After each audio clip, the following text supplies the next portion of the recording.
Students, NCERT गणित कक्षा 9वीं में आप सभी का स्वागत है।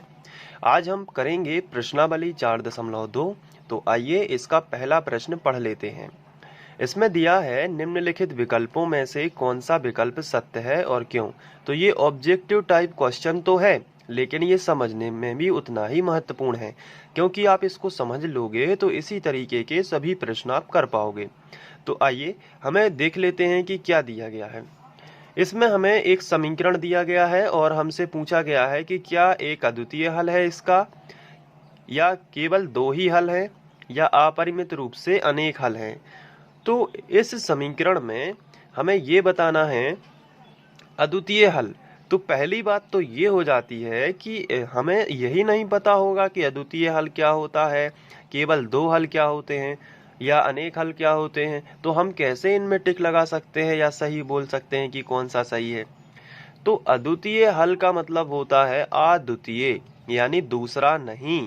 दूसरा नहीं यानी कि केवल एक। जैसे सूर्य है, सूर्य कैसा है, सूर्य अद्वितीय है, यानी दूसरा सूर्य नहीं है हमारा, एक ही सूर्य है।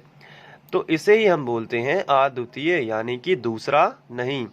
अब यहाँ पे देखिए केवल दो हल हैं, यानी कि इस पूरे समीकरण के केवल दो ही हल हो सकते हैं। यानी अगर हम यहाँ पे कुछ मान रखते हैं तो एक बार उसका आंसर आ जाता है, फिर हम एक मान और रखते हैं तो एक बार उसका आंसर आ जाता है। तो दो बार आंसर आ जाएगा, लेकिन तीसरा मान रखने पे कोई आंसर नहीं आएगा। और अपरिमित रूप से अनेक हल का मतलब है कि इसमें कोई भी मान रख दो आप, उसका आपको आंसर जरूर मिलेगा और ये समीकरण कभी भी समाप्त नहीं होगा। इसमें कोई भी मान आप रखते जाइए, आपको अनेक हल मिलेंगे। तो इनमें से कौन सा सही है। तो बहुत सी सिंपल बात है कि आपको जो दिया गया है वो है y बराबर 3x, है ना। y बराबर 3x प्लस 5।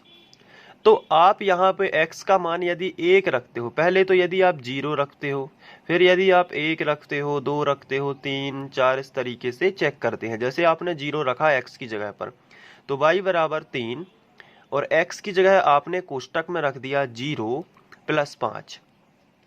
तो y बराबर 3 शून्यम 0 प्लस 5। तो y का हमें एक मान मिला, यानी कि ये वाला तो गलत हो गया कि एक ही हल है, क्योंकि अभी हम एक रखेंगे तो भी हमें मान मिल जाएगा। देखिए कैसे, इसी समीकरण में जो हमें दिया गया है y बराबर 3x प्लस 5, अब इसमें यदि हम x की जगह पर एक रख देंगे तो y बराबर क्या मिलेगा वो चेक कर लेते हैं।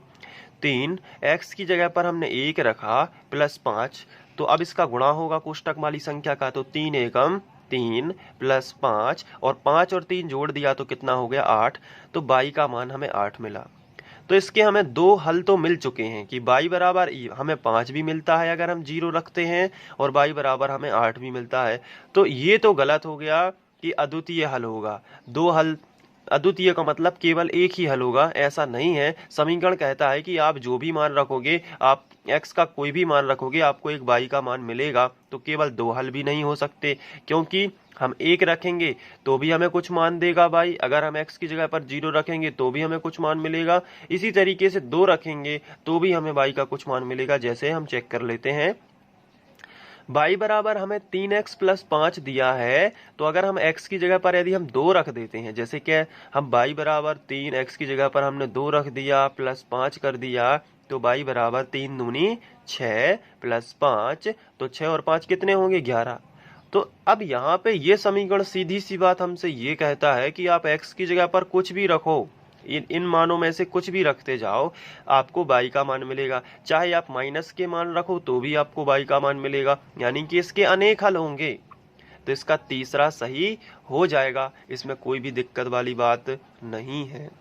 तो ये आप तीसरा इसका सही होगा। ये हल करने की जरूरत नहीं है, आपको केवल समझाना जरूरी था कि ये कैसे अनेक हल होते हैं और अद्वितीय हल का मतलब क्या होता है।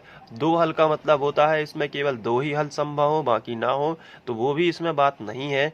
तो ये प्रश्नावली 4.2 का पहला प्रश्न समाप्त होता है, जिसमें हमें एक केवल ऑब्जेक्टिव टाइप क्वेश्चन ही दिया गया था। चलिए सेपरेट क्वेश्चन रखने के लिए हम इसको यहीं तक करेंगे। नेक्स्ट क्वेश्चन नेक्स्ट वीडियो में। Thank you.